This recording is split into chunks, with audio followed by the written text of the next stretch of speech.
Saya mau cerita. Ada dua orang sahabat yang tinggal di sebuah desa kecil di Italia. Sebut saja nama mereka adalah Pablo dan Bruno.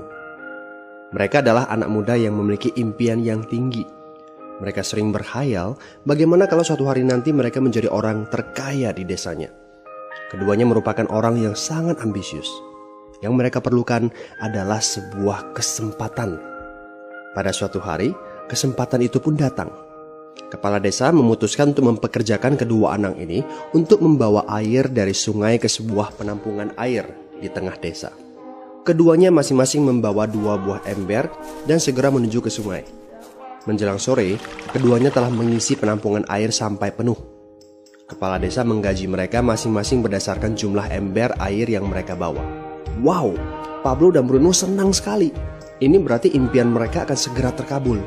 Mereka sulit percaya jika mereka bisa mendapatkan rezeki sebanyak ini. Mereka bekerja lebih keras lagi setiap hari agar bisa mengangkut air lebih banyak.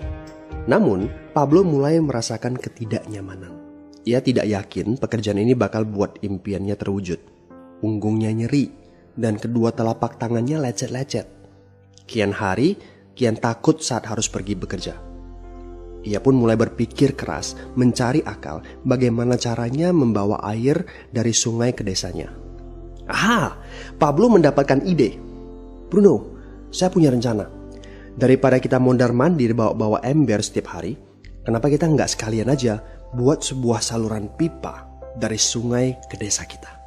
Saluran pipa? Ide dari mana itu? Seru Bruno. Kita udah punya kerjaan yang bagus, Pablo. Saya bisa bawa 100 ember sehari. Saya akan jadi orang kaya. Di akhir minggu, saya bisa beli pakaian baru. Pada akhir bulan, saya bisa beli seekor sapi. Dan pada akhir tahun, saya bisa bangun sebuah gubuk baru.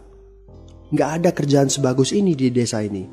Setiap minggu kita bisa liburan. Setiap akhir tahun, kita berhak cuti selama 2 minggu dengan gaji utuh. Kita akan punya hidup yang layak. Jadi buang jauh-jauhlah pikiran untuk bangun saluran pipa. Tapi Pablo tidak putus asa. Ia akhirnya memutuskan untuk bekerja paruh waktu. Ia tetap bekerja mengangkut ember-ember air. Separuh waktunya, serta di akhir pekan, dia luangkan waktu untuk bangun saluran pipanya. Hal itu tidak mudah. Penghasilannya otomatis menurun dan dibutuhkan waktu 1 hingga 2 tahun sebelum saluran pipanya bisa menghasilkan sesuatu yang berarti. Bruno dan orang-orang desa mulai mengejek Pablo. Dia menyebutnya Pablo si manusia saluran pipa. Bruno yang berpenghasilan hampir 2 kali lipat dari Pablo terus memamerkan barang-barang baru yang berhasil ia beli. Sapi, keledai, pakaian, sepatu baru, gubuk bertingkat 2. Bruno bisa makan mewah di kedai. Orang-orang di desa menyebutnya Tuan Bruno. Sementara Bruno berbaring santai di sore hari pada akhir pekan, Pablo terus saja menggali saluran pipanya. Pada bulan-bulan pertama, Pablo memang tidak bisa menunjukkan hasil dari usahanya. Pekerjaannya memang sangat berat, bahkan lebih berat daripada kerjaan Bruno. Karena Pablo juga harus bekerja pada malam hari. Demikian pula di akhir minggu. Tapi Pablo selalu mengingatkan pada diri sendiri bahwa impiannya dibangun berdasarkan pada perjuangan yang dilakukan hari ini. Dari hari ke hari, dia terus menggali, inci demi inci. Sedikit demi sedikit, lama-lama jadi bukit. Dari 1 inci kemudian menjadi 1 kaki. Kemudian jadi 10 kaki. Kemudian 20 kaki, 100 kaki, dan seterusnya. Bersakit-sakit dahulu, senang-senangnya kemudian. Demikian dia terus menyemangati dirinya sendiri. Sepulang kerja, tubuhnya lelah sekali.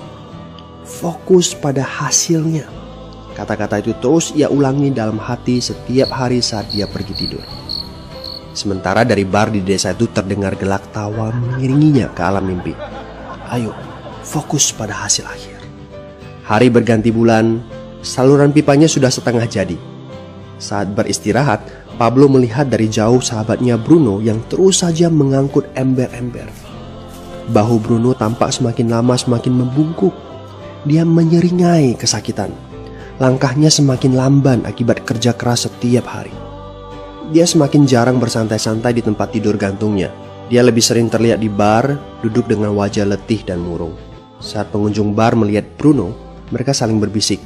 Hei, ini dia Bruno si manusia ember.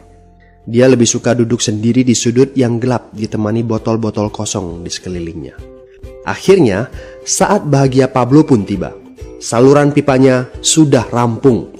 Orang-orang desa berkumpul saat air mulai mengalir dari saluran pipanya menuju ke penampungan air di desa. Sekarang, desa ini sudah bisa mendapatkan pasokan air bersih secara tetap. Pablo tidak perlu lagi membawa ember. Artinya, airnya akan terus mengalir, baik dia sedang bekerja maupun tidak. Air itu mengalir saat dia makan, saat dia tidur. Air itu mengalir di akhir minggu ketika dia asyik bermain. Semakin banyak air yang mengalir ke desa itu, semakin banyak pula uang yang mengalir ke kantong Pablo. Apa moral dari cerita ini? Pertanyaan yang paling penting untuk kita renungkan adalah, siapakah Anda? Seorang pembawa ember atau seorang pembuat saluran pipa? Apakah Anda hanya mendapatkan penghasilan jika Anda datang ke tempat kerjaan, seperti Bruno pengangkut ember? Atau Anda termasuk orang yang bekerja hanya sekali saja, kemudian Anda dibayar terus-menerus, seperti Pablo pembuat saluran pipa? Jika Anda termasuk orang kebanyakan, itu berarti Anda bekerja dengan menggunakan pola pembawa ember. Anda membarterkan waktu untuk mendapatkan uang. Maksudnya, bekerja 1 jam dibayar per jam, bekerja 1 bulan dibayar per bulan, bekerja setahun dibayar per tahun. Masuk akal kan? Masalahnya, dengan sistem pembawa ember, masuknya uang akan berhenti saat kita berhenti bawa ember. Artinya pendapatan kita hanya sementara alias tidak langgeng. Kalau di suatu pagi Bruno bangun dan punggungnya terasa sakit, sehingga dia tidak bisa bangkit dari tempat tidurnya, berapa uang yang akan dia dapatkan hari itu?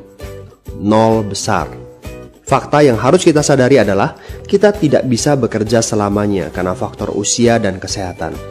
Jika kita tidak sanggup membarterkan waktu kita, maka kita tidak akan mendapatkan uang. Pablo jauh hari sudah menyadari keterbatasan ini. Karena itulah dia langsung berpikir untuk menciptakan suatu sistem yang memungkinkan dia untuk terus mendapatkan bayaran baik dengan cara barter waktu ataupun tidak. Pikirkan ini. Bagaimana dengan Anda? Anda mau apa kalau besok penghasilan Anda berhenti? Apa yang akan terjadi kalau Anda dipecat? Apa yang terjadi kalau kemudian Anda sakit atau cacat sehingga tidak bisa membawa ember lagi? Bagaimana seandainya perawatan kesehatan yang mendadak yang harus Anda jalani menghabiskan uang tabungan Anda? Apa yang terjadi bila uang tabungan Anda itu langsung menguap dalam semalam? Kalau penghasilan Anda berhenti besok, untuk berapa lama Anda bisa membayar hipotek Anda? Cicilan rumah, mobil Anda, ataupun untuk biaya sekolah anak-anak Anda? 1 tahun, 6 bulan, 3 bulan, atau 3 minggu? Jelas. Apakah Anda bekerja sebagai penyapu jalan, bekerja di kantor, punya jabatan tinggi, atau memiliki toko, seorang profesional di bidang tertentu, tetap saja Anda membarterkan antara satuan waktu dengan satuan uang. Apakah dengan cara demikian Anda akan aman? Satu-satunya jalan untuk menciptakan keamanan yang sesungguhnya adalah seperti yang dilakukan oleh Pablo, yaitu membangun saluran pipa saat Anda masih bekerja sebagai pembawa ember. Dengan membangun sebuah saluran pipa, Anda cukup mengerjakan pekerjaan sekali saja, capeknya sekali saja, tetapi Anda akan dibayar terus-menerus. Saluran pipa ini akan memberikan Anda penghasilan walaupun Anda sedang tidur ataupun Anda sedang main. Penghasilan ini juga akan terus Anda peroleh setelah Anda pensiun, pada saat Anda sedang sakit ataupun cacat sehingga tidak bisa bekerja, dan juga dalam situasi darurat. Inilah yang disebut sebagai penghasilan pasif. Anda tahu, saat ini kami sedang membangun saluran pipa yang akan memberikan penghasilan pasif. Mau tahu caranya? Hubungi teman yang meminta Anda untuk menonton video ini. Dia punya akses untuk informasi yang Anda butuhkan. Mintalah video lanjutannya, atau jika memungkinkan, bertemu langsung dengan teman Anda.